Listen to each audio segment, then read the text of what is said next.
একদিন এই বাবুর্চি কালো চকলেটগুলোকে সাদা চকলেট থেকে আলাদা করে দেয়। এরপর তাদের দুই দলের মাঝখানে একটা দেয়াল বসিয়ে দেয়, যার কারণে একজন দাদি অনেক কান্না শুরু করে দেয়, কারণ সেই দেয়ালটা দেওয়ার কারণে সে তার স্বামীকে দেয়ালের অন্য পাশে হারিয়ে ফেলেছিল।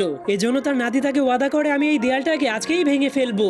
এরপর সে ওই দেয়ালটাকে ভাঙার জন্য একটা কুড়াল দিয়ে দেয়ালটাকে কোপাতে শুরু করে দেয়, যা দেখার পর তার বন্ধুরাও তাকে সাহায্য করার জন্য চলে আসে। কিন্তু সেই দেয়ালটা ভাঙতে গিয়ে তাদের কুড়ালগুলো ভেঙে যাওয়ার পরেও তারা দেয়ালটাকে ভাঙতে পারে না। কিন্তু তখন সে একটা বোর্ডের মধ্যে একটা রুটি বাবার ছবি দেখতে পায়, আর সেখানে লেখা ছিল এই রুটি বাবা দুনিয়ার সব সমস্যাকেই সমাধান করতে পারে। এই জন্য তারা তাকে ডেকে আনার জন্য একটা চিঠি পাঠিয়ে দেয়, যার কারণে পরের দিনে সেই রুটি বাবা তাদের সমস্যাকে সমাধান করার জন্য প্যারাশুট দিয়ে সেখানে চলে আসে। এরপর সে ওই দেয়ালটাকে ভালো মতো পরীক্ষা করার পর গ্রামের সব চকলেটদেরকে সেখানে ডেকে আনে। তখন সেই রুটি বাবার অ্যাসিস্ট্যান্ট গ্রামের সবাইকে একটি করে রং করার ব্রাশ দিয়ে দেয়, আর রুটি বাবা সবাইকে বলে, তোমরা সবাই সাদা দেয়ালটাকে রং করে নষ্ট করে ফেলো। এজন্য তারা সবাই সেই দেয়ালে আজে বাজে রং করতে শুরু করে দেয়। কিন্তু এরপর যখন সেই বাবুর্চি তার রান্নাঘরে ফিরে আসে, তখন সে দেখতে পায় সেই সাদা দেয়ালটা একদমই নষ্ট